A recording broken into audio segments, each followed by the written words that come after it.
How you feeling? Yeah, all good, man. Feeling all Yeah, good? yeah. How's the body actually? Because I know you're on a wake up right now. So Yeah. how's the body?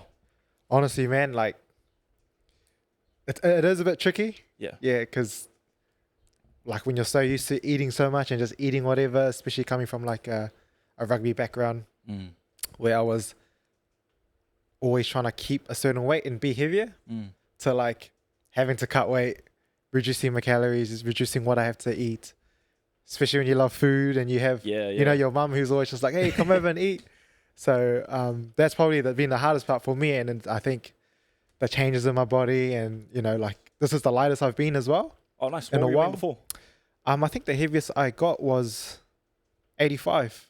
Wow. And that's still not that heavy in a way, but like, yeah. I'm quite short. So short and stocky, short and stubby. But yeah, when I was playing rugby, I got up to about 85. And then now my next fight's at 65 featherweight. What, so 65? What, 20 kg drop? But I wasn't weighing 85 during camp. Yeah. Kind of cut down quite a bit. Damn. And it's been mentally like... It is mentally tough, but I think when your why is bigger than, like, you know what I mean? Yeah. You're just like, you kind of just do it. Like, there's no, like, questioning. You just know that it's something that needs to be done and you just have to do it. Have to do it. No matter what, no matter what it takes, you just have to kind of pursue that. Yeah. Now, before we kind of get into what I have lined up for you, actually, there's actually a crack up way to start it because we just started out of the bat. Yeah, that's how it is, man. But actually, just wanted to, you know, dabble into you. So the question I'm going to ask first is, who was Say? That's a good question because I need to ask myself that too sometimes. Who was Say? When I think about myself, I always think about my ethnicity, so like who I am, culture. I'm half Lao, half Thai. My mum migrated to New Zealand when she was 12, so she's Laos. Oh, she's from Laos, and my dad's from Thailand. Yep. And they met here. And I was born and raised in Otahu, bro. So when I think about who I am, I'm half Lao, I'm half Thai, and born and raised in South Auckland and Otahu. So that's who I represent. And did you go to Otahu College? Yep. Otahu College, Otahu Primary, Otahu Intermediate, Otahu College. So I'm proud, true blue, true Otahu blue boy. That's me, man. Yeah. And in terms of the industry you're in, because I understand that, you'll let us know as well, but you're in the firefighter industry. Is that what you would call it, or how? Emergency services. I think that's. I should know. So I'm a full-time firefighter as well, working full-time.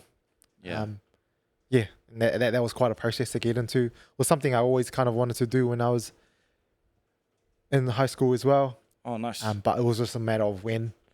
So. And stepping in the ring a couple times as well, being an MMA fighter and what you're trying to pursue, you know, UFC, etc. Is it like the job switch in terms of, not really a job switch, but understanding that you're a full-time firefighter, but also wanting to pursue this MMA career? What drives you for both?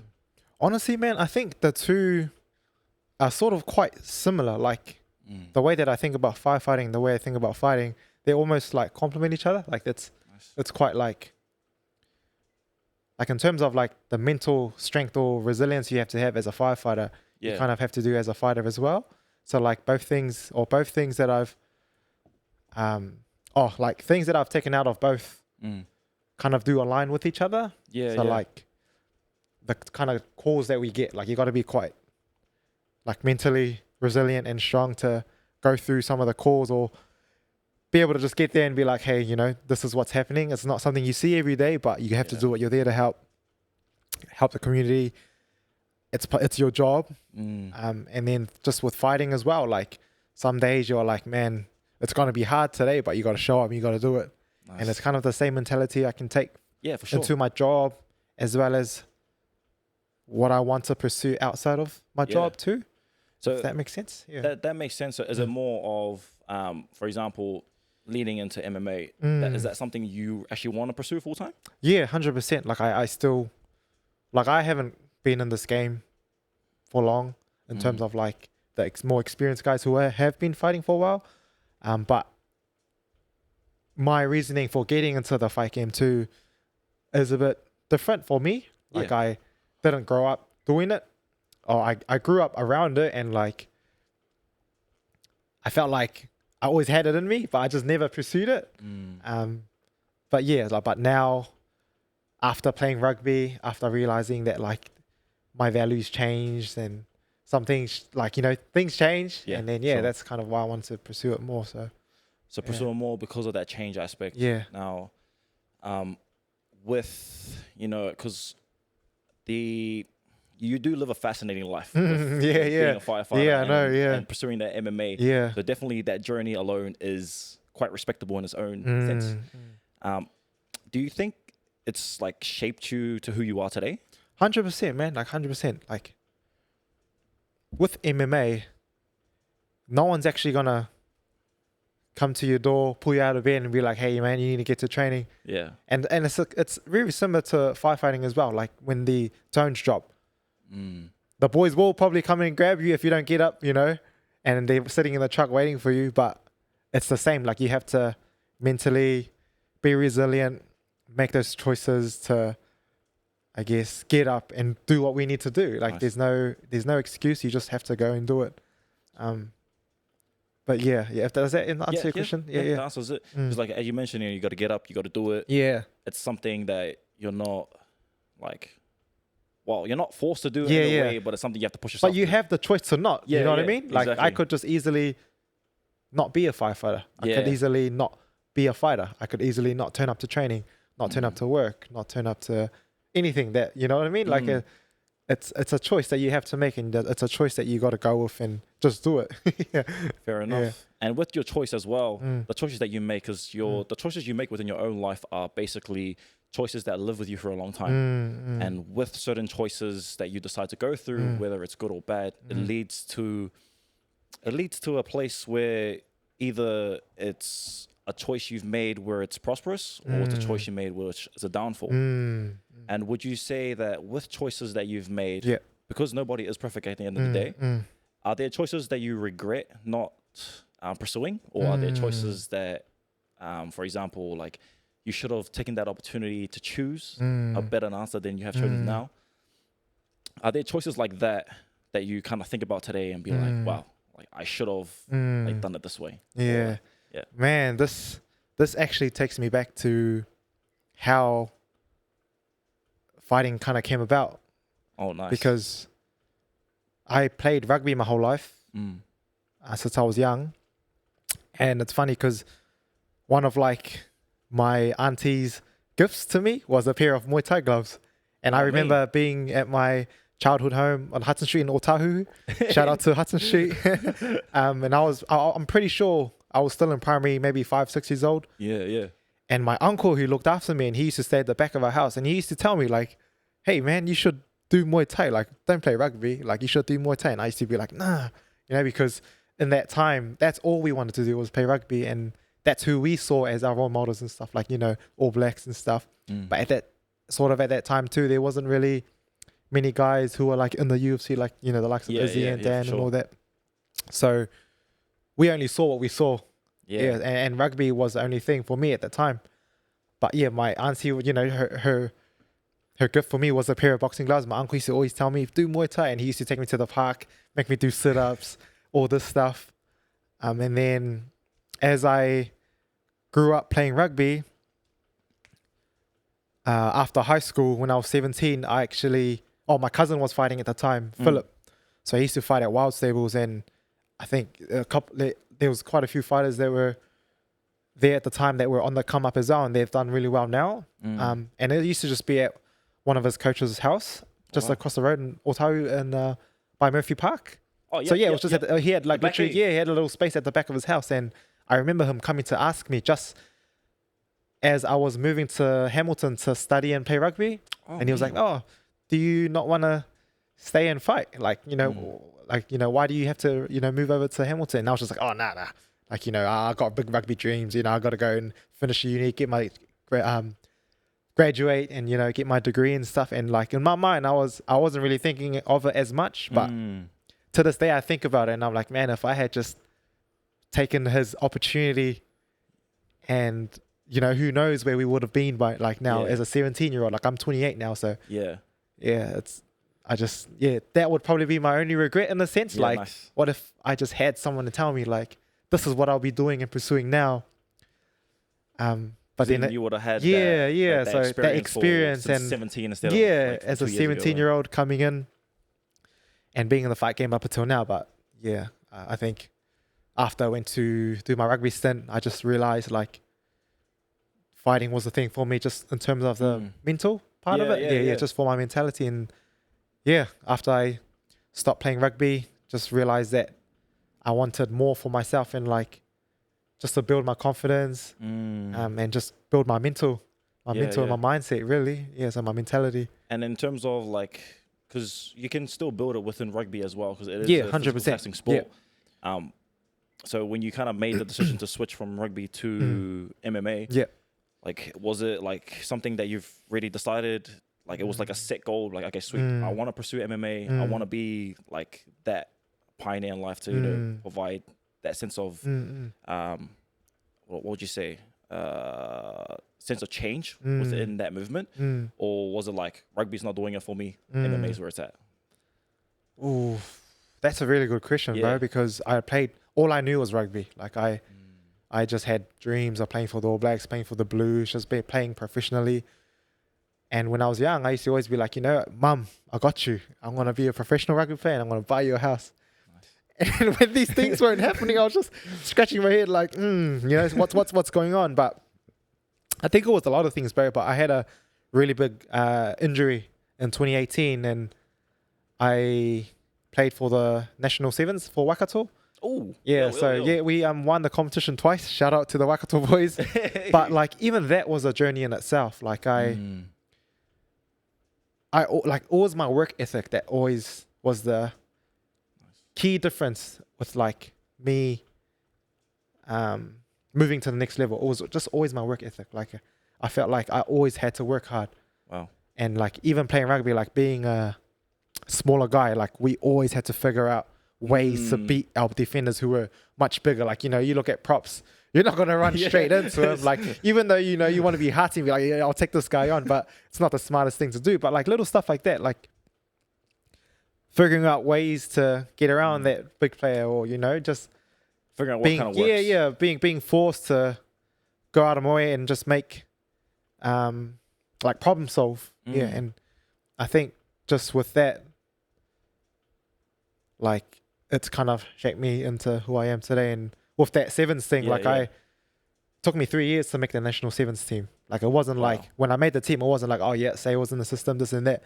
It was like, nah, I had to really put my head down and grind, like turn up to training first, change my mindset. And then worked hard, made sure that my work ethic was always at 100%. Like I put my full effort into it because I knew I just wanted to make the team. And then sure enough, bro, like the tournament before, I was actually a water boy. They didn't actually select me for the team. Oh, wow. Yeah. I was a water boy, and our coach, who was our club coach, was the national sevens coach too. And he was like, man, telling the other coach, like, just try put him in this position. Just give him a go. Like, just see how he goes. Just give him a crack. And then sure enough, they put me in that position. And from there, I made the starting team. Nice. Went to nationals. Went to nationals. We won the tournament. And then I got like the players player of the tournament. So from there, it was just like, it made me realize like, hey, if you just put your head down and work hard, like everyone's just as human as you are. Everyone's got legs and arms like you. You're no different, you know? 100. You just got to put your head down and do the work and make the sacrifices and the reap the benefits from there. Beautiful. Yeah, because you talk about making the sacrifices and also, you know, reaping the benefits. But the main thing I kind of like that you talk about is your work ethic. Now, I'm going to bring you back to, you know, your job as a firefighter and MMA in general. Now, because work ethic is a big thing that you kind of have, and with those two careers, they are demanding careers. What has kind of like, what drives you to kind of push yourself in those two areas? I think like drive, it could be anything in terms of the drive. It could be like my purpose type of thing. Honestly, bro, like getting into fighting was more for my mentality. That was like the main reason why I actually got into fighting, because I knew it just gave me something else that like rugby didn't. Yeah, Like rugby did help me with a lot of things, but with fighting, I don't know. It's just something about it, bro. Like it's just like, it's not like anything else I've ever done. Yeah. Like it'll humble you. 100%. It's like something that you have to overcome every time. Yeah. And I feel like when you are able to overcome those things, you're able to grow as a person each time. And there's a never ending, like, it's not like, man, you reach your peak. It's like you can always level up. You can always learn a new skill. You can always, take it another step. And I think that's the reason why I sort of wanted to get into fighting anyway, and also build that confidence, that self-belief, that mentality that it brings. And it's the same with firefighting too. Like, so much things you need to learn. Like it's only been like a year or just over a year, and I still feel like I'm a rookie. Like I still feel like there's so much more to learn, and there is. Yeah, and sure. I don't think it's gonna stop. Like it's the same thing as fighting. Like you just keep you just gotta keep learning and take it to the next level. You learn, you get qualified in something, and then you gotta get qualified in something else, and you just keep learning, keep building, and just trying to keep. You just keep trying to be the best firefighter as you can. 100%. Really, yeah. So be the best in everything you kind of do. Within like fighting. Yeah, everything. Yeah. Be the best fiance. Be the best son. Nice. Be the best dad when I'm a dad. Yeah, for sure. Soon. Be cat dad. I'm a cat dad. Yeah, I'm a cat dad. Yeah, I'm a cat dad. How long you had a cat for? It's my partner's. Oh, nice. Yeah, nice, so nice. she's had Luna. Her name's Luna. Shout out Luna. She's Luna. our guard dog at home. Let you know when there's somebody coming. Yeah, she'll run away actually. Is that how you guys know? Got a little bell attached to the... Nah, we don't. She's chill as, man. She just stays inside. But yeah, she's allowing us to practice our parenting, so beautiful. It's good. Planning on having kids in the future though? Yeah, 100%. Like I feel like if it's not fighting, if it's not being a firefighter, it's being a dad. Love that. If I could get paid and just be a dad, that'll be the coolest thing, bro. Like I feel like that'll be me. Once the MMA career pops off, yeah, man. I'll just be a dad and just tell my partner to go and work, and I'll be the stay-at-home dad. Yes, sir. I'm happy to do that. Yeah. In terms of like family in general, like has your fiance been a big part of your journey? Yep. So when I met her. Sorry to put you on the spot. No. Yeah, I had to really think about it. Yeah, I think I was slowly starting my MMA career as I met her, and she's been super helpful. Like she's always like, when you just have your people, and like they're the ones that will be there. Yeah, I think that's her, bro. Like I know she'll be there. See, look, I'm getting a bit emotional, but yeah, like it's. Yeah, you just know. You just know. Yeah. Like when you have certain people that's surrounded by you who kind of like, give you that encouragement to either pursue your dreams, give that foundation where, okay, sweet, I'm okay pursuing what I want to pursue because I have people behind me who believe. Yeah. And it's just the main people who believe. Yeah, 100%. And it doesn't have to be like hundreds of people. Yeah, it doesn't even have to be 10 or 5. Yeah. Like if you can just have one person, like I'm sweet, man. Yeah, so. And she's at like 1%, but obviously my family and stuff support me too. Yeah, 100%. Sort of. My mum doesn't like it. She doesn't like me playing rugby too, but it doesn't. I feel like with that one, it's just a mother's love. Yeah, I think it's just a mother's love. They just don't want to see you get hurt. Yeah.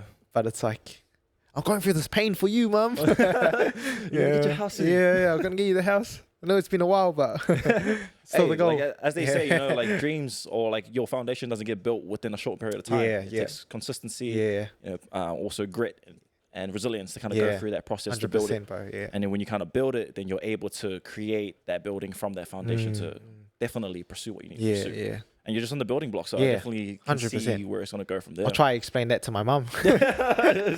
She'll be like, no, you're 28 now. Yeah. Right. Time was of the essence, though. So time was of the essence. 100%, bro. Now, because with the how I mentioned talking about the supportive side, with family, support in general is hard to come across, depending on who you're surrounded with, but also with different people out there with different types of mentality, but also they don't have that kind of support feature or that support substance. Yeah. is there like or something that you've noticed through your journey? Is there a type of way that you kind of can like shed some light on in terms of if you don't have support, you know, these are things you could do? Is there like probably one thing that you can shine some light on? What do you mean? Like support as in, let's say if I'm mentally going through something, or like as in support when you're pursuing something? Support when you're pursuing something. Oh, okay, yeah. Like, for example, like, so for example, for me, you know, I'll bring myself in the situation. I wasn't, well, this whole situation where we're in the podcast, this wasn't a really big supportive kind of idea from my own family as well. So it wasn't something that they wanted to kind of go through. It was just like a more of a, oh, why? You know, you're too young to do this, you know, focus on your career type thing. And in terms of that support, there was not much support from my family in a sense. The only one who was supportive was my father, but it was just like here and there. He had to understand, just because with the old mentality back in the days, you know, baby boomers, as that generation, the only thing that they know is, you know, work. The only way you're gonna get money is to work, and you hustle till you kind of break your back in a way. And some people out there, you know, when they want support, pursuing certain dreams, or like pursuing any goal, they don't have a sense, and some people try and find it in their own way but don't know where to start. What is probably one thing from your journey that you kind of think that maybe because you've had a different like upbringing with support and all that stuff, and some people have their own ways, but maybe there's something you might have picked up on the way, or like a key benefit that you think that it could, no matter what, if you have a support system or not, you can still relate to in terms of pursuing that or gaining that support. Bro, that hits home, because everything that I've done, I felt like I need to ask for support. Like when I was playing rugby, so my dad's not around anymore.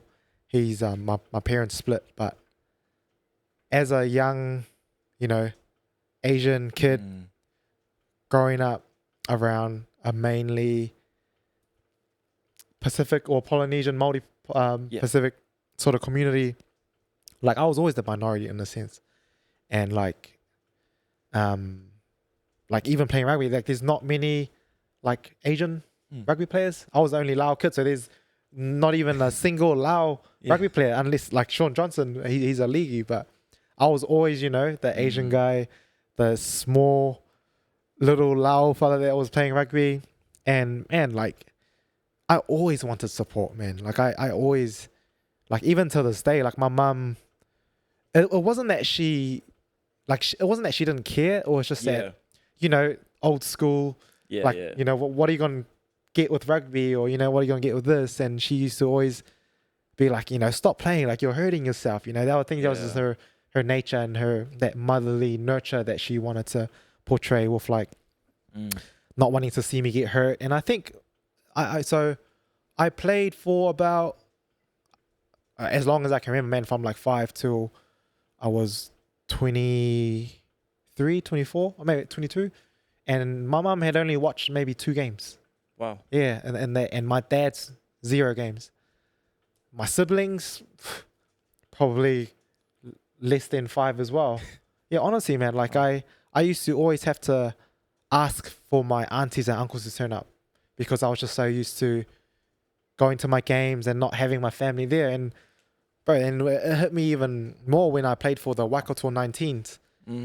And my coach had secretly emailed all their parents to come and present our jerseys as we were playing the tournament.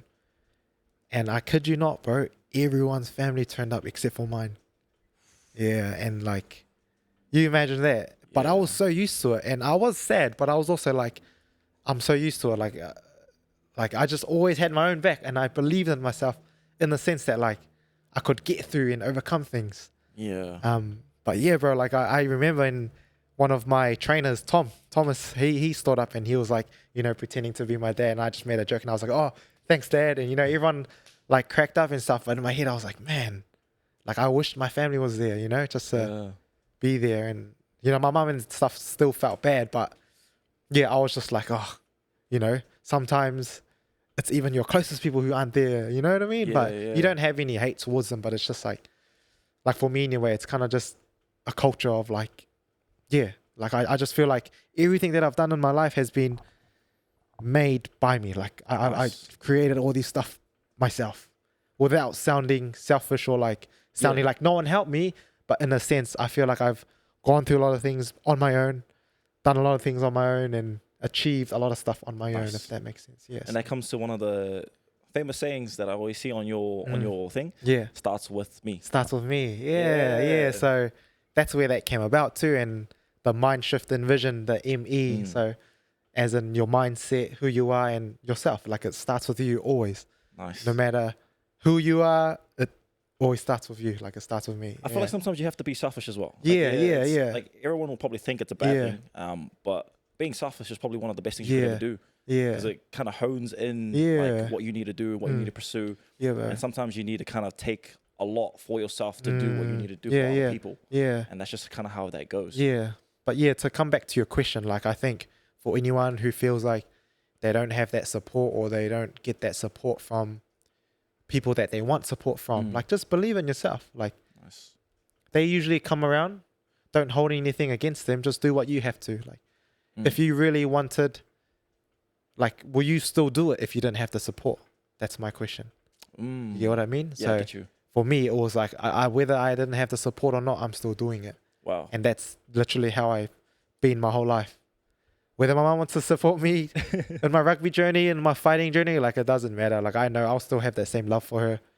Nothing changes. But in terms of what I want to do, whether I have your support or not, like it's doesn't matter to me. Like without sounding like, you know what I mean? Just yeah. It's more just like like you really have to just choose yourself sometimes, and just go with what you feel like is your purpose and what you want to do. Beautiful. And just not let anyone stop you, type of thing. So yeah, to come back to your question, honestly, man, if there's something that you want to pursue, you don't have to support, just do it. Like you never know what's going to come with it. And the more you believe in it, the more good things will happen, I guess. I love that answer. Yeah. It takes a lot, it takes a lot to believe in yourself. Yeah. It takes a lot to kind of go through these kind of tribulations, trials. 100%. Like imagine being a 8-year-old boy trying to find your own ride to trainings and to the games. Wow. Yeah. And that's why I'm so grateful for my coaches that brought me up. And they were like, my coach was Samoan. So I was always like around Samoans and stuff. And like I call myself like an island-hearted Asian because I just grew up around like a Pacific community, Polynesian community, more than I did with like my Asian. And just being in South Auckland as well, like it's who I am. But I'm so super, super grateful for those people who, they weren't like, I didn't have much to give, but they just gave me so much, like being able to pick me up for trainings and stuff and take me to games, paying for my fees, giving me a pair of boots, mouth guard. Like I'll never forget those people, man. Like, so hopefully if I do get there or get somewhere, like I will always give my props to them and find them someday and just, not return the favor. When you do. When I do. That's shift. Yeah, that's it, bro. Now, a lot of people talk about grit and discipline. Yeah. How do you kind of define those terms and how do they show up in your life to a day-to-day basis? Grit and discipline. Yeah. I think life in general, like grit, like it's not that workout that you think is going to be hard, that you need to find that grit and just bite your teeth down and do it. Yeah. Or it's not the KFC that pops up on your table and you're like, okay, this is testing my discipline. Like I feel like as soon as you wake up, it's that grit to get up and do what you don't want to do, but you have to. And it's about like discipline for me. Like I think a lot of people don't think about it this way, but discipline is, we care so much about what we should be doing, but not what we shouldn't be doing in terms of discipline. Does that make sense? So also like, okay, I got to get up. I got to go for a run at 5 a.m. I got to, make sure that I have the right calories for my breakfast or whatever. Like, anything, just for example. But no one's like, oh, I shouldn't go bed at this time. I shouldn't be doing this. Yeah. I shouldn't be. Oh, no, some people do. But I feel like we worry too much about what we should be doing than what we shouldn't be doing. Yeah. So it's just like, I'm not going down. I'm not eating this. I'm just focusing on, if that makes sense. It makes sense because like what you're mentioning is like in terms of the way, because if you bring it in a big or in a wide demographic, you'll notice like a lot of people be like, for them, for example, their journey is to lose weight. You know, it's instead of like them thinking to the side of, oh, I have to get up, I have to go train. It's the other side that you're trying to think of. The other side. If that makes sense. So I don't know how to explain it, but I feel like with self-discipline, it's a lot that you need to think about and you need to understand what it is that you shouldn't be doing. If that makes sense. Yeah, for sure. If it makes sense to you, bro. Maybe I'm not explaining it properly, but I know what I'm thinking though. I get what you're saying. Like, I'm trying to figure out the right words to say. It's just not coming out right. If it does come out through feel free anytime. But to make it easy on your end, we can always come back to this topic. And just kind of see how that goes. But I think that's two things that should really, like everyone should have, and like discipline is hard. 100%.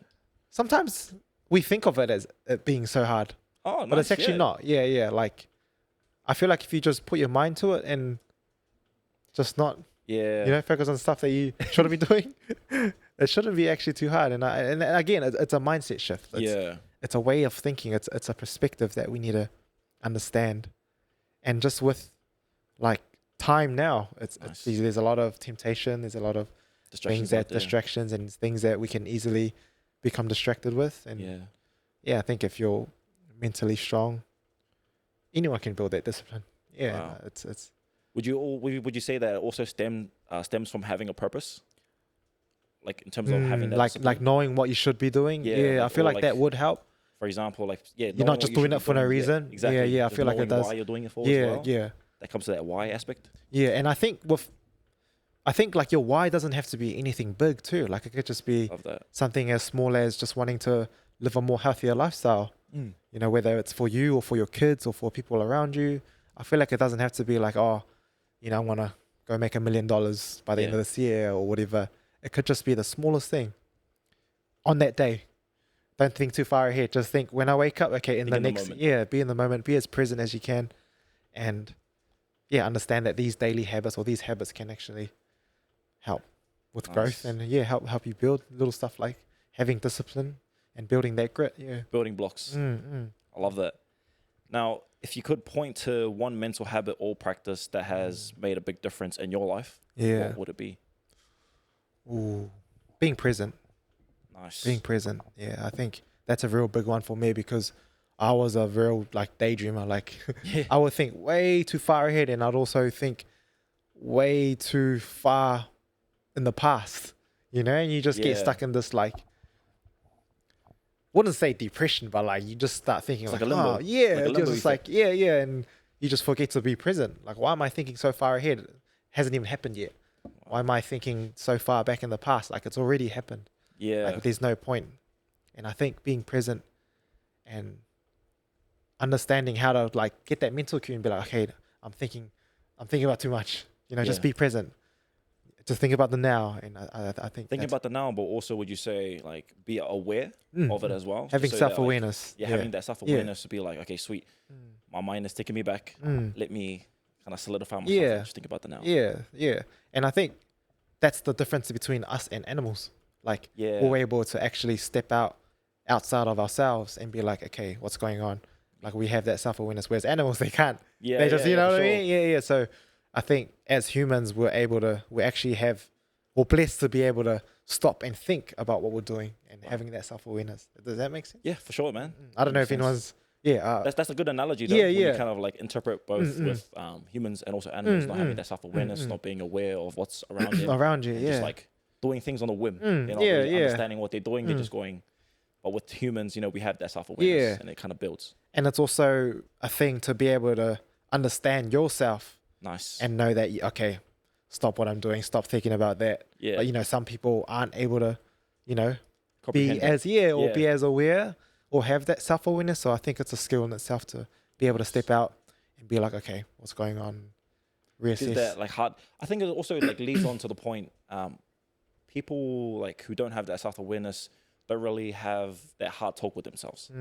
Like I feel like, you know, humans as a big demographic, they love the sugarcoat in terms of like, for example, you know, if it was for a training sense, like one thing that people can be self-aware of is, like, for example, if they go to the gym yesterday and they need to go to the gym today, they'll be like, oh, actually, I went yesterday. It's fine. It's chill. I went yesterday. Yeah. And then like it's giving them their own props in a way of being like, oh, you know, we'll cut yourself some slack, you know, put it in there. But if they really want to be hard on themselves and give themselves the hard talk, everyone avoids that hard talk. So they'll be like, oh, they don't want to go through that route. Which, you know, let myself feel like, be grateful for what they did yesterday and keep moving forward. So it's that excuses thing. Like it's that what's it? I think I posted it the other day. Like, well, like coated lies that you tell yourself. Like it's excuses. Yeah. It's your mind tricking yourself. Because remember, it's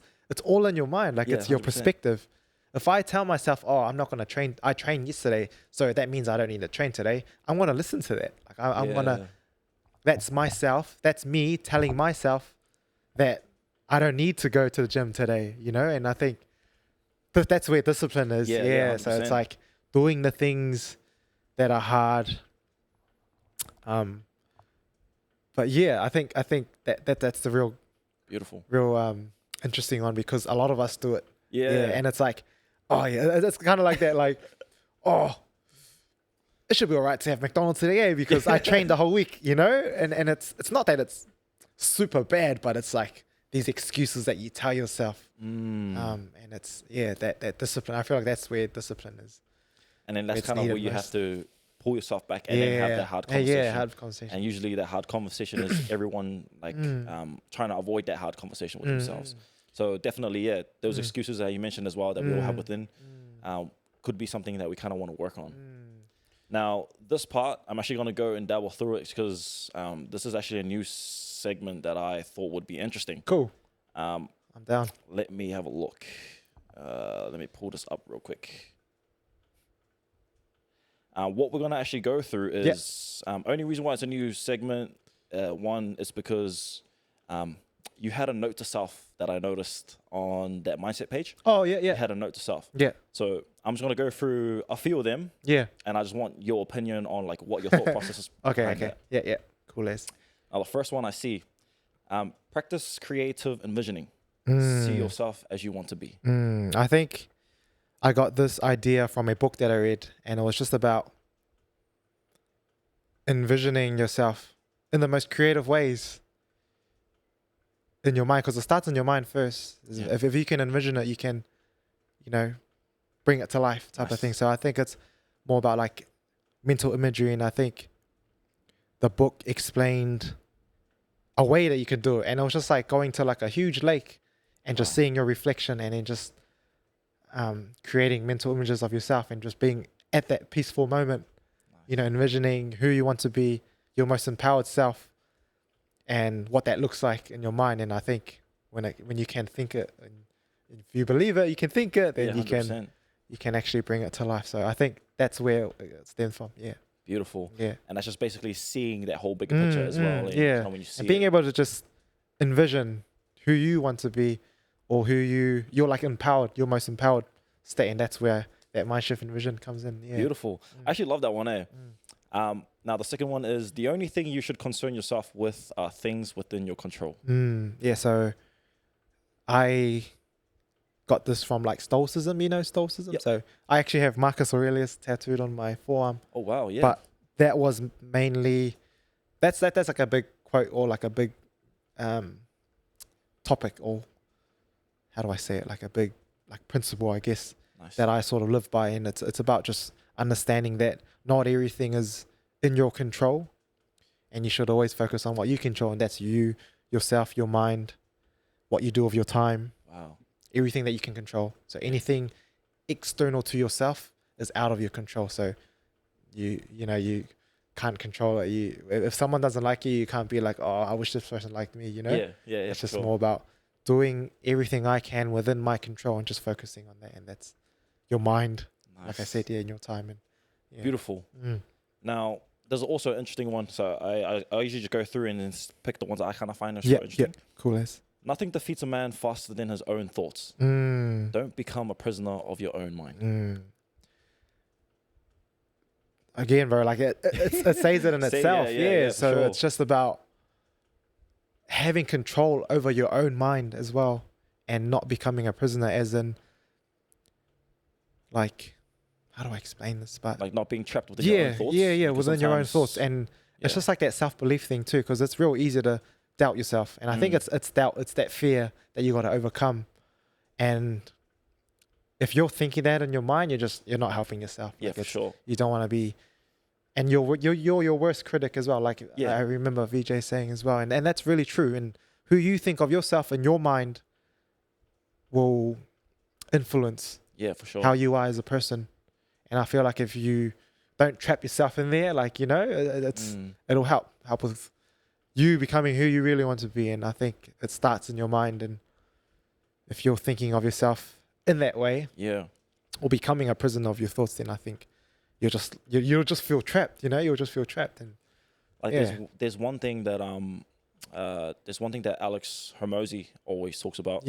And it's on the lines of it's easier to talk negative about yourself than it is to talk positive. Positive, It's so weird, that we find it like, well, it's real easy for us to just say something negative about ourselves, and I think that's just us downplaying ourselves. Like, for sure. Being like, oh, I don't want to seem like being cocky or whatever, and it's that tall poppy syndrome almost. But it's like it's easier for me just to make myself look foolish than to actually, praise myself and be proud of, like, what I've achieved and all that stuff. But do you reckon it's also like it's a cultural thing? Yeah, cultural thing, based on family. But do you also think it's like painted towards like a lack of self-confidence as well? Yeah, 100%. It's a confidence thing. Yeah, it's a confidence thing. And I really do think that there is a difference between cockiness and confidence. Yeah, for sure. But I feel like a confident person doesn't have to go out or go into a room and say, like, this is who I am and this is what I've achieved. I feel like you just know it. Yeah. It's just like that, like, imagine like like a gangster, He doesn't have to tell you that he's a gangster. And you're just like, yeah, I know he is. And then there's, it's that aura, that natural aura. Or, someone else comes in and you're just like, and they're like, showing up and all this stuff. But it's kind of like that same concept of, confidence is you knowing your skill and knowing who you are or whatever it is that you do. And it's just understanding and knowing that. Wow. Yeah. And I feel like that's confidence. That's like, you don't have to go out and prove anything to anyone. You already know it yourself. Yeah, type of thing. I love that one. Now, your mind is your garden. Nurture and cultivate it, and you will blossom. So this was from one of the books I read as well, but it was just about training your mind as if it was your garden. And if you think about your garden, when it's growing like roots and like, that you have to pull out, that's just like negative thoughts in your mind. You want to remove those things, and you want to water it as much as you can with positive thinking and just doing everything you can in your mind. Yeah, so train your mind like a garden. Nice. So as you would keep your garden nice and clean, nice and tidy, without it growing any bad roots or anything or growing rotten. Yeah, for sure. It's just the same thing in your mind. You want to keep it positive. You want to make sure that you're thinking good thoughts and just kind of making sure that like as you mentioned before, keeping it all clean in a way. Nurturing it and cultivating it as if you were watering it. Piece by piece. 100%. Yeah. So it's just like your brain is it's like a representation of like a garden, and it's blossoming with all the flowers. Nice. And it's not getting rotten or what would bad be those flowers like in, I don't know, from just an outside point of view, would those flowers represent a certain thing within or is it like just certain areas in your life? I feel like when I think about it anyway, I feel like it's just my mind in general, like just my mind and the way I think. It's like a nice garden that's watered and cultivated. Peaceful yeah, it's a peace. Yeah, it's a peace thing too. But I think it's just kind of like a principle, like a skill that kind of helps you to make sure you're thinking. You kind of see how you kind of go through things. Yeah. It's hard to explain that on the spot, I reckon it'll just all come to me again when I sit in the car. I'm like, I knew it. I knew I should have said this. This is what I meant. At least on the next one when you come through. Yeah, bro. Like, can elaborate a bit more? Yeah. Now, I know that you are, I want to bring it back to the fight you have coming up. Yeah. So now cool. you're fighting on March the 8th, a Shuriken fight Yeah, series? Shuriken fight series. Sorry, I don't know your opponent, and we can just leave him in the Yeah, dark. yeah. Don't need to worry about that guy. What's been the biggest focus in your training camp for this fight, and how do you feel leading up to it? Real good question. I think, my mindset towards this fight was more around self-detachment, actually. Wow. So detaching myself from whatever it is the outcome may be, detaching myself from winning and losing, and detaching myself from basically just like the fight itself in a sense, or in the sense that like I own nothing and nothing owns me. So then kind of gets me into this mentality of like, I shouldn't be thinking so much about winning. I shouldn't be thinking so much about what if I lose.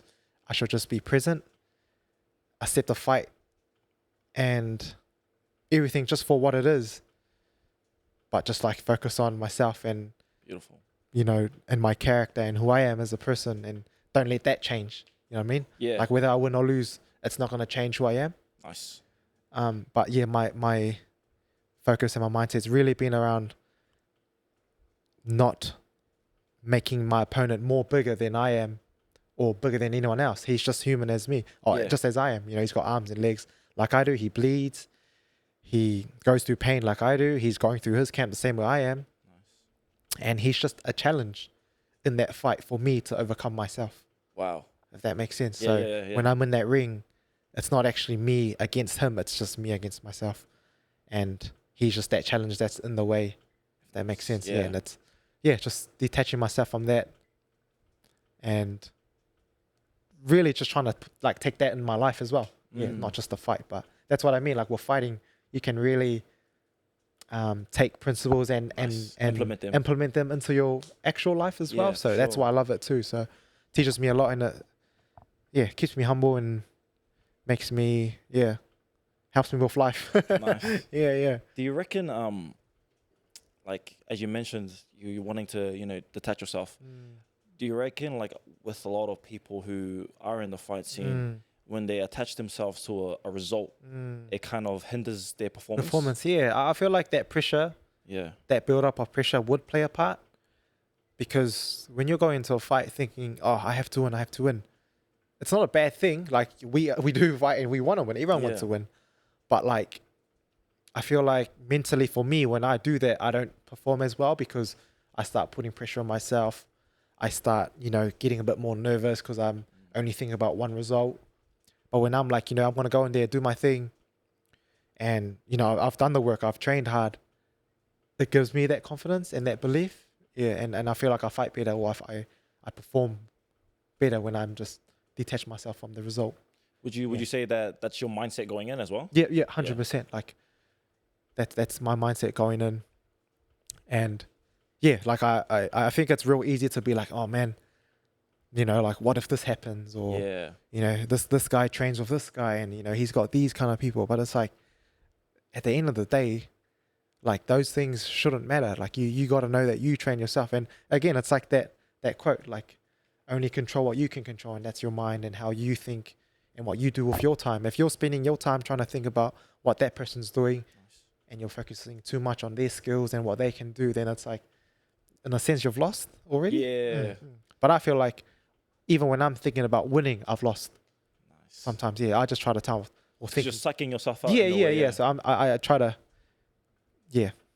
use these principles and try to put it into my own life and my own mind and going into the fight and stuff. But again, this wasn't just something that I just randomly came up with. It was like things that have happened in my life. My recent fights that I've slowly learned to understand what works for me. Yep. And that's why I love this fight game too, because if I hadn't lost those 2 fights prior, would I have, built this mindset or built this philosophy around how I want to go into a fight and bringing the positives. Yeah. So 100. And I feel like setbacks and adversity is what has taught me and shaped me into who I've become as a person. Yeah. So I feel like losing teaches me more than anything.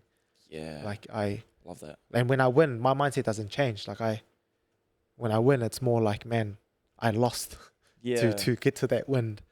And it's a bit more like bittersweet, I guess, like when you do win. But when I win, I'm like, man, I went through so much to get to that. Yeah. So when it does happen, I'm not like, getting too excited about it. And when I'm going through lows, I'm not getting too low. I'm just, again, being present. Nice. And understanding what's important, what I should prioritize. And yeah, that's... They say, like, even in the business world as well, the more amount of losses you have when you do finally take that step to win, it's more sweeter because you have a backstory for it. Yeah. And it's like the trials that you went through, the hardship, it all pays apart once like the pinnacle goal kind of like reaches that standard. Yeah. And I feel like that when you have that kind of mindset, it's, what is it? When you have that mindset to see where the end goal kind of lies, you can basically know that this was meant for you and kind of play it out in that way. Yeah. And I believe that too, because in my life, man, setbacks and adversity, that's, I've had to overcome so much. And I forgot to mention too, like when I broke my leg, I got selected for the New Zealand Sevens development squad. And they were taking a team to Hong Kong and the Commonwealth Games. And that was that year that it took me 3 years to get into that Sevens team. So And prior to that Nationals tournament, I was the water boy.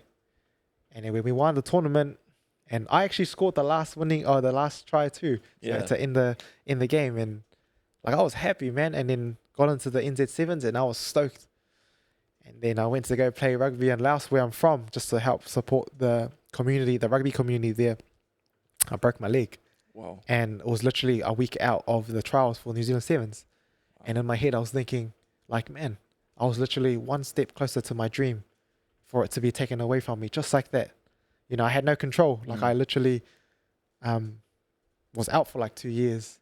But that adversity helped me, again, come back. And I went through my injury, had to learn how to walk again. I was in a cast for like a year. Wow. So like moon boot cast. Had to learn how to walk again. Had to go and find work. I put on weight. But I just knew that I wanted to come back and make that national squad again, just to try my luck and try and see if I could make the team. And at that time, I moved back to Auckland to stay with my mum. And I was driving back and forth from Auckland to trainings in Hamilton. Oh, wow. And that was that sacrifice that I made because I knew that's what I wanted. Hung up my old jersey in my room and I looked at it every day and I was like, I'm going to win that medal again. And sure enough, man, made it to the national squad again. And we won the tournament again, my second time. Yeah, so took that break, literally a break. Overcome that adversity and I was able to get back to where I was. And it was different, but I was still able to overcome that adversity and the setbacks and, overcome myself. And and that again makes me realize that your work ethic, and making those sacrifices, you can make anything happen, man. Like beautiful, anything is possible, bro. That's actually a main story. When you break a leg to how that all came about, and how that plays to even today, because all of those challenges you faced, they have backstories. Yeah, bro. Honestly, definitely will play a part once you reach where you need to go. So I love that answer. Sometimes I wish my life was a movie, man, and everyone could just see from my point of view, but. Bro, your life is actually a movie. It's an actual movie. But I feel like it needs to be documented. Yeah, I feel like it's not until I actually talk about it, then it's actually like, oh, what? Like, Because like if you were to like first tell me, when I first seen you at the gym, like you were I didn't even think you're a firefighter. Bro. Yeah. John just mentioned that you played rugby as well, so like you had dabble, but like I wouldn't have seen that change, like as you're mentioning now, like how you're talking it to me, from when you moved from rugby to the to the emergency services field. To now, like trying to pursue MMA, like that journey in its own is like a story that definitely should be told to the world. Bro. Yeah. So hopefully, man. Yeah, definitely up for that. Now, cheers, man. I also want to just talk more on just the mindset as well. Yeah. So when we kind of talk about mindset, a lot of it is about like our views on our challenges, etc. Do you think there are any key philosophies or principles to make sure that you follow those correct steps in order to overcome them? Like in a way that you want to live your life type of thing? Yeah. So basically like live your life, principles that you should follow? Yeah, principles that you should follow that could like relate to anybody in a way. Oh, like just for anyone? Yeah, I feel like follow my page, man. Mind Shift and Vision. I post up quotes and content up there just to help anyone with their mindset. But Beautiful. I feel I'll like link that in. I'll link that in. Yeah. I feel like,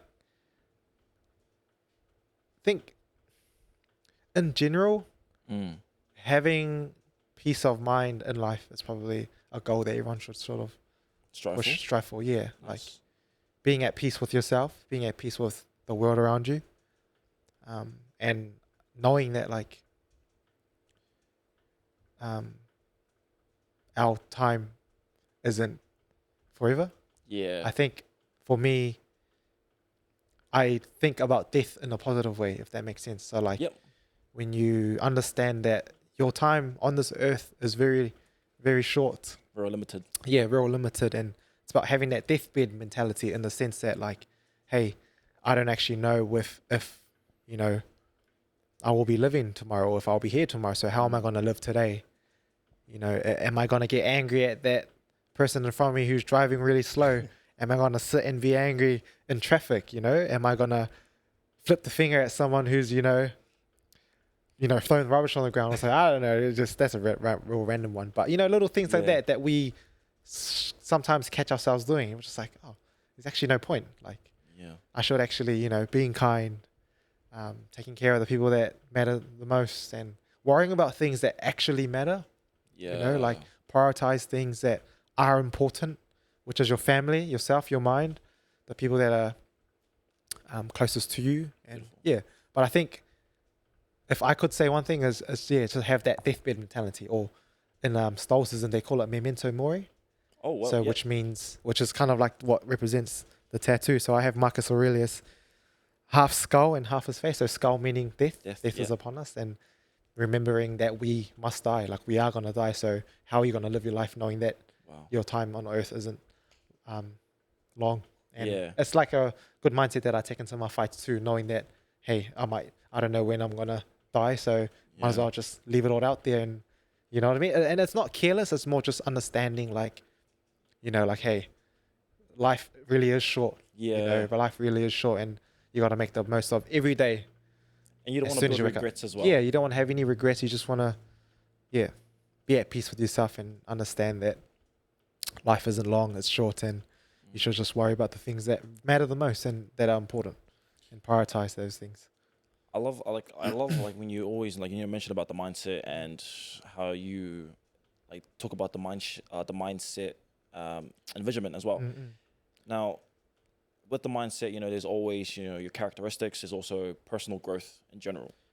Now, personal growth to each individual is basically depending on who they are, has a different outlook on personal growth. Yeah. What does kind of personal growth mean to you? I think personal growth. Yeah, so like it could be like you know how we're talking about, you know, the peace garden. Upholding your mindset. I feel like growth is, again, being able to prioritize the things that actually matter. Yeah, for sure. Yeah. Okay. And I feel like it's a sign of maturity as well. And I think it will look different for others because everyone's got have their own journeys, or like, you know, everyone's on the journey and they have their own story and stuff. But I feel like growth really does look different for people. But for me, growth is like becoming more at peace with myself, or like becoming more at peace, having more peace of mind. Nice. Yeah, if that makes sense. Or does that answer your question? Yeah, for sure. Yeah.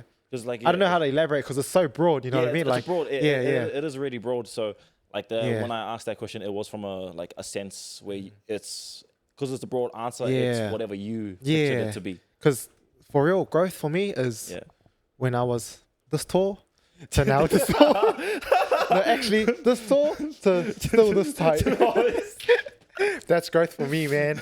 Oh man, yeah. That's a crack up in It's actually I haven't grown, guys. I haven't grown since I was 13. Nah, bro, you get me. Yeah, you get me, bro. I get you. Yeah, I think growth. Putting the logical sense into it. Yeah. But personal growth. I feel like you become more at peace with the world and everyone, and you start to focus on yourself and your mind. Nice. And you care less about everything else that's happening around you. If that makes sense. Like you don't really let anything bother you. Yeah. Growth is is like self-control. Beautiful. So being able to control your emotions, being more emotionally intelligent, understanding how to navigate your emotions and not being angry. I feel like personal growth is being able to never ever be angry. Wow. Yeah. I can see that. I've heard a lot of people talk about that in that sense, where like, with growth in general, as you mentioned, being angry, there's this thing with this thing I think I read with toxic masculinity men, don't show your emotions, because if you show, like, in a way, it's like, don't show your emotions to those who are not deserving of it, because in a sense it creates an aura or a barrier around you where it's like they have something to judge you off now. But if you kind of just have that aura of being who you're meant to be, and then like leave the pain within, it kind of leads to that next step. That I believe, I agree with that too. And it's just a choice, but I think being angry is like a choice. Like there's days where we choose to be happy, we smile. So why can't you just smile when you're angry? If you can make a choice to be happy and smile, that means that you've made the choice to be angry. Wow. And cross your eyebrows. You know what I mean? Like you've chosen to make that angry face, and you've chosen to smile before too. So why not just choose to smile or be happy? You know what I mean? So it's a choice that you make. And I really do feel like that emotion, or anger anyway, is a emotion that we choose to be in. Like like it's just like with fighters. Some fighters can't. There's some fighters that will freely, just go into the ring and fight however they feel. But there's some guys who are like leading up to the fight that will like give themselves into like that angry mode, So they're making that choice to get into that state because that's the emotion they want to feel. So if you can choose to create or make that emotion, then that means you have control over your mind to have more positive emotions. Does that make sense? That makes sense. So that's what I always believe anyway, that like anger is a choice. And it really is. Because I reckon, even if, like, as you mentioned, like before, like with some fighters as well, they choose anger as a resolve because that's what fuels them to keep their gas tank going, or what fills them to be sharp. And like, although, anger, in a way, to me, anger clouds your judgment. So depending on how you kind of approach it, you can be like, I want to be the angriest man. Let's go into training and smash. You don't always make the best decisions when you're angry. Then it kind of like, in a way, it's if you think about it, you probably think that you make the decision that's good for you then, but really, in the extended period of your life, it could really detriment something along that line. So you'll be like, oh, I feel good today, but then like, later on down the line, it'll be a different story. And it happens. We're human. Like it happens. But again, if you're able to actually control and have that awareness, come outside of your body and be like, okay, do I actually enjoy being like this? And if the answer is no, then you have that control to be like, nah, I need to stop, snap out of it. But yeah, again, it comes down to that self-control. And I think that's where personal growth is where you can actually stop and tell yourself like, hey, this is not okay. This is not who I want to be. And having that piece of yourself and understanding too that like, there's, you can't control everything, And again, it comes back to that Marcus Aurelius quote, nothing external to you. Or you don't have any control of anything outside of you. So, and I think that's where stoicism helps with me anyway. Yeah, for sure. Just, it's mean. Love that. Yeah. Now, in terms, now based on this question, if you could distill your approach to overcoming failure into a few core concepts or principles, what would they be? How do you keep going when things don't go your way? And that comes to the stoicism stuff again. It's just accepting. I think also with growth, it's being able to accept things for what it is and not being able to change it. So I think understanding that when things happen and you can't change it, let it be. Don't put any other emotion towards it. Like there's no point. It's just like that saying, like, I tip my glass. Am I going to get angry that it's been tipped over? Or am I just going to grab a paper towel and just wipe it? Wow. There's two ways to, There's that person, why'd you drop that glass? Oh, now I have to clean it. Oh, this and that. Or just grab that paper towel and just wipe it. Sorry. That's my... That's a call. Oh. Yeah, so I forgot to turn my notification off today. No, you're good, Sorry, guys. Firefighter. Firefighter Always things. on the clock. Always on the clock. Yeah. Oh, that was a call that come through. Sorry, my bad. No, all good. But yeah, I think it's just that sort of concept of accepting it for what it is and managing your emotions and like how you think or your perspective towards it and going from there. Does that answer your question? Yeah. Oh, beautiful. Now, we talked about, as we can hear this word that comes up, and it's a word that always captures my ear, which is emotion. Now, I want to bring this into a sense of just men's health and the emotions in general. Now, you have people who say, so I'm low-key, I'm on the side where men should feel emotions but not show it. Oh, true. So I'm usually on that side. Yeah. And that's just based off like my own upbringing as well. You know, like I've always been, you know, emotion is for the weak, and you shouldn't really show that. And that's kind of like how I been going across with things. And to this day, I still like have that opinion on it. But what's your thoughts on just emotion in general? Because it is a broad subject, but you know, for men in general, is it healthy to have emotions, or is it healthy to be like to know or show, or is it healthy to like in general? Like, so men are human. Yeah, I love that. Men are human, whether we show emotions or not. Like it's human nature. It's who we are. It's we cry too. We get angry as well. You know, like sometimes I don't like when they generalize that like men. Like, you know, it's like not all of us are like that. And I feel like we should always portray like, or we should always be able to share and be vulnerable and show who we are. Like there's no point hiding. And that's usually when things like depression and stuff happen, because men feel so pressured to not show emotion. Love that. But it's a feeling that we need to understand, and it's sometimes a feeling that we need to let out as well. Whether it's to the boys, to your fiance or whoever. But I think it could be like a culture thing too, or a way that people have been brought up, or like their upbringing. But I feel like that is also an excuse. Excuse to be like, oh, I was brought up this way and now I'm a product of it. But it's like, you can change that. Nice. So are you going to be, you know, you're going to make that excuse and say that, this is how I was brought up, or are you going to make that change? Because you have that choice and you have that control. So I feel like instead of making these excuses, you know, just be who you are and be open about it. But I feel like, like men, like we're human. We're human, man. Sure. It's men and women, females, whoever, we're all human. We all have emotions. We all go through things. And I feel like, well, I follow Stoicism too, but Stoicism, well, when people think about Stoics, then they think about someone who's emotionless, but it's not that. It's just that they accept it for what it is. Yeah. And it's not that they don't want to show emotion. It's just like they have so much control over the emotion that they're able to just go through life accepting everything for what it is. Yeah. It's like, my house could burn down. Am I going to cry? No. Am I going to be sad? No. Is it going to change anything? No. So then why be sad? Yeah, for You know what I mean? I'm just going to move on to the next thing, if that makes sense. Yeah, 100%. Yeah. I like how you picture that and how you kind of brought that in terms of like, you know, men are human. Because for me, only reason why I had this thought process as well, like I believe, you know, men are human as well. Yeah. We have emotions.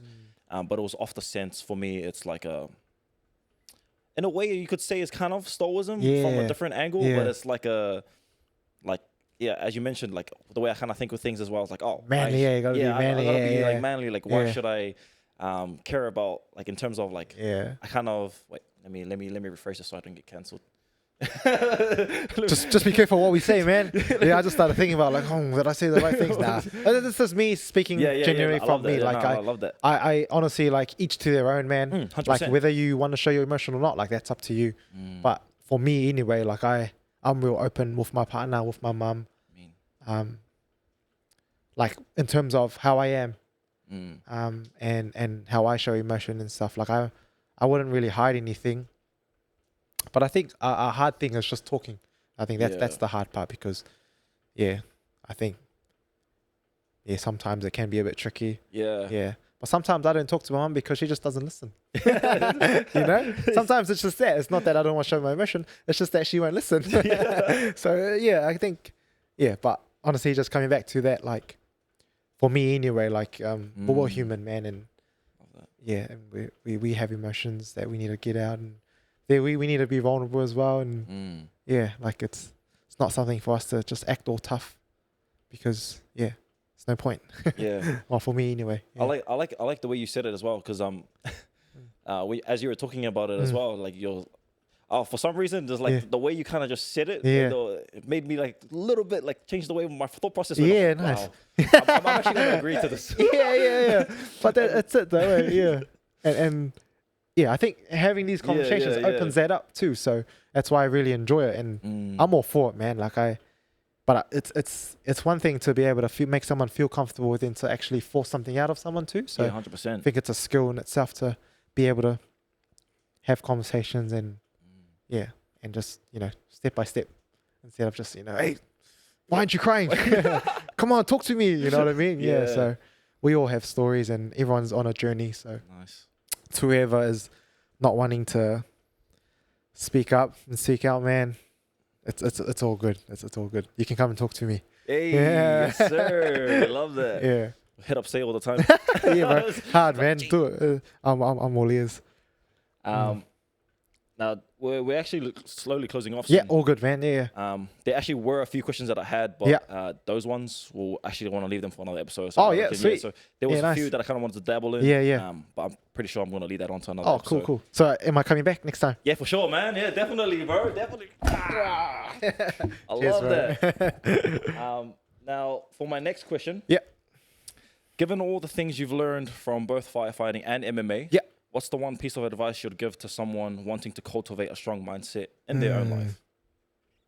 What's one piece of advice? Yeah, one piece of advice. It could be something you already said as well, because I know you doubled in it a bit. And, work ethic and all that stuff is a big thing that you've mentioned. But it could be, I think, I always just think about like my brand, and that it starts with me. And it really does start with you. But I feel like just having that deathbed mentality, like understanding that your time here isn't long, and when you understand that, you can sort of, it'll influence how you live your life day to day. Beautiful. If that makes sense. Yeah. And I think that will allow you to sort of, I guess, I don't know how to say it. Yeah, it's there. Put things into place. Yeah, because when you start realizing that your mind and your time is what you can control, then you can, make more positive decisions around like how you want to live your life, or what you want to do with it before, you're gone. Because we never know when our time's. Yeah. If does that make sense? Yeah. So it's about what is it? Thinking about like, I don't want to. Memento mori. So it's like I don't want to. I'm not speaking about death in like, oh man, you're gonna die. Yeah. It's more like, hey, we don't know when our time is gonna come. So how are we gonna spend our life, before that day actually happens? Love that. Yeah. So if I was to give someone advice, it would just to prioritize what is important, control what you can control, and just have that deathbed mentality. Yeah. Love that answer. Yeah. That was like 3 advices. Yeah, 3 things. Yeah. The more the merrier. I'm sure something else will pop up. But the more the merrier. Oh, be present. Be present. Be present. Yeah, be present. And I think that goes a long way with just everything. And I think these little things help me with becoming who I am. And but like in terms of actually becoming a firefighter or becoming a fighter, then that advice would kind of be different, if that makes sense. Yeah.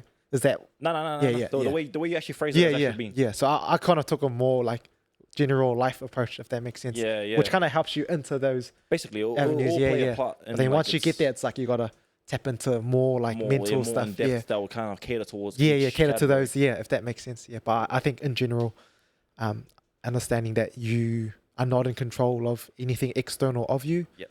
And you don't own anything. Nothing owns you. Nice. And that our time on this earth isn't long. It's limited. So live as if you're gonna die tomorrow, basically. Wow. Yeah. I love that message. Yeah. That makes sense? Yeah, bro. Yeah, I love that. The way you kind of how put it all together. It's definitely different advices, but it all links up to the same concept. Together. Yeah. Definitely. Yeah. Great answer in your sense. Now, next question is there a question you ask yourself regularly that helps you stay grounded or focused, especially when life gets overwhelming? Yeah. There's actually a real good technique or way that you can, I saw it somewhere, but it actually helped me a lot. And it was like just asking yourself, would I be proud of myself if I did that? If yes, do it. If no, don't do it. So let's say if like this was there was a massive bucket of KFC, and if I was like, if I eat this now, would I be proud of myself? No. Yeah. Okay. I'm not gonna do it. Wow. You know what I mean? Just little stuff like that. I know it's a simple explanation, but it's that concept of like being disciplined, having that self-control, and just checking yourself as well. And just asking yourself, hey, will I be proud of myself if I do that? Yes, do it. If not, then don't do it. Wow. Does that make sense? Yeah, right. Yeah. That makes sense. I love that answer. Yeah. And it relates to a lot of things too. Like if you're like, man, I need to do all these edits. Yeah. Should I do it tomorrow? Would I be proud of myself if I do it tomorrow? Maybe. But would I be proud of myself if I did it now? Yeah. Okay, go do it. Wow. You know what I mean? It's just that quick mind shift. Yeah. That mind shift straight away. I love how you said that because like most times even though if it would bring I try to bring it back to you like things that you that. But then like I always fool myself to fool myself. You tell you those well-coded lies. So I'll be like, excuses. I'll do it tomorrow. Yeah. If I did my edits today, will I feel good? I'll be like, yeah. But also if I did my edit tomorrow, I feel even better. Yeah. So I'll coat the lie. I see what you mean. Yeah. Try not to do that, but you get what I mean though. Yeah. But it just makes me think about like when I'm getting up for training and I'm sore, I'm sleep deprived from work, and it's like, okay, will I be proud of myself if I go to train today? Yes. And it's like, yep, get up and do it. Just like slowly walk into the door. But once you get there, you get the training done, and it's always like, okay, yeah, I done that. I had that resilience, and I can do that. So then now you believe in yourself more, and you get that confidence, and it's just everything just builds one step at a time. Builds off each other. Yeah. Now. Also, this one's just a flair question. Yeah. What's everyone's biggest misconception of you? Oh, there's probably a lot. Misconception. What's one that basically people? Like as a person. As a person. I think the first one is everyone thinks that I'm Islander. Or like everyone thinks that I'm either half Samoan or something. That's always the first one. But in terms of like who I am, I think people don't realize how like cheeky I am. Like I'm quite a cheeky guy. Like I'm very like, I don't know, like I'm always making a joke out of everything. Yeah. Like literally everything. But some people say that I look a bit serious. Yeah. So that's probably a misconception. That it's like, nah, I'm like the total opposite. But I think it comes from like what I've achieved and who I am, and I know how to draw that line. And like, but me as a person, I'm like I love to, like I always say, a day without laughter is a day wasted. So I'm always laughing. I'm always happy and making jokes, cracking jokes, as you can tell. Nah, the cheeky side. Yeah, but no, I don't actually know way because I don't. Yeah, I do meet a lot of people, and I'm not actually not too sure. Yeah, what when you first saw me, what did you? Well, did you think I was a serious guy or a cool guy? Or did you think I was someone as well? No, actually, to be honest, I'm thinking about it. I think my first like thought of you was like, it'd be more in a serious sense. Yeah. Like, because like not gonna lie, like as you mentioned, you have a cheeky side. Yeah. I do I'm too. Cheeky as, I have a cheeky side as well, but it gets to the extent that things I say could offend the person. So like, it depends on who it is. Depends on who it is, and like I don't know when to draw the line. So sometimes like, because to me like any type of banter, no matter how far it goes, is good banter. Like if you said something that's totally out of pocket, I'd find that funny for me. And like coming into the gym as well, you know. Sometimes like I look around and like there's things that I won't say just because like I don't know how a person would react. So then like most of the times like everyone will be like, oh, they'll see me as someone who's closed in, but it's just but you're actually but, like I'm actually there. I just don't want to offend anyone, and I don't want to be that guy. But like majority of the time, like I'll bleep. Oh, actually I won't bleep this out. But majority of the time, I'm a dick, bro. Yeah, true. I get you. And it's always around the people that we are most comfortable too. Well, but then if my thought of you when I first like met you and saw you, it was like I was like, oh, this guy's serious. Like just because you're part of the fighters group as well. I'm like, oh nah, these guys train like this. They're in their own zone. Let's stay away. I think it's probably that. Yeah. Especially when you haven't talked to me or anything. But But then, like, yeah, I'm a chill guy. I'm a chill guy. Once you first say it, hey, yo, they say it, like, oh, this guy's solid. Yeah. I'm a chill guy, man. I'm a chill. Nah, but honestly, bro, I'm cheeky as a guy. I always love having a laugh, and I think it helps. Yeah. Again, man, a day without laughter is a day wasted, man. I love that sense to the point where I think the first time I seen something that was crack up was when Leo was weighing in Melbourne. Yeah. And you're like hugging his belly. Was that on video? Yeah. Yes. Yeah, like little stuff like that. And man, he pretends like he doesn't like it, but I know he just cracks up as well. Like just little stuff like, he's another one just tries to be all big and tough guy, but really he's like such a gentle giant, and, gentle as at heart. So yeah, little stuff like that. Yeah. But that was so funny. Yeah. That was so crack up. Hugging his stomach. Yeah, I remember that. More to come. Now, last question for the day. Yeah. If you had to look back at your younger self, what advice would you give them and about navigating life and pursuing big goals? Not caring what other people think. Beautiful. I think that really, like, I feel like that was something as I was growing up, like I always worried about what people thought. And I think some people will probably think it's a bit weird coming from me as well, but this is actually the first time I actually said it too. And now here, everyone's there it is, guys. Yeah, I did worry. Yeah, so I think, because it does almost create this person that's not who you are. You're trying to please everyone. You're trying to fit in. You're trying to gain, things that aren't even important, and it's, just caring less about what the other people think and just focusing on yourself. Nice. And I should have stayed at that fight gym, and no regrets, no regrets. But if it was one thing, it would just be to care less about what people think. And I wish, if I could take myself back, I probably would have not played rugby and in a way, and just started that fight journey when I was younger. But again, no regrets. Everything happens for a reason, and 100%. I've accepted everything for what it is, and now we move forward, and we only look forward. So I love that. Yeah, excited to see what comes from now. Yeah, nice. Moving forward. But yeah, other than that, bro, I really appreciate the time for you coming on.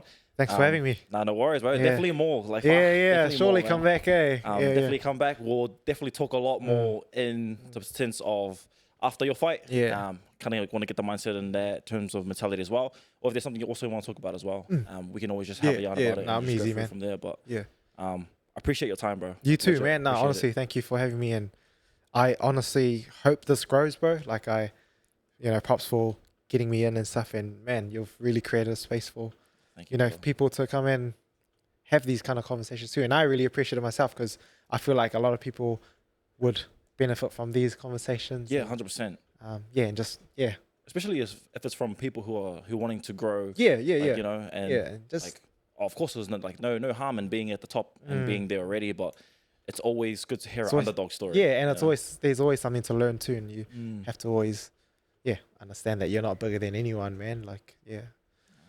But now, honestly, man, I appreciate it, and I hope this grows, and I'm looking forward to seeing where the journey takes you, bro. Appreciate that, bro. All good, bro. Yeah. But yeah, other than that, that is us for today, man. Yeah. To be honest, that's it. We're not going to close anything off. Nice. Just like that. I'll close it all. Yeah, I'll close it all off on my end. Yeah. Separate videos, but yeah, thanks, brother. Appreciate you. All good, man.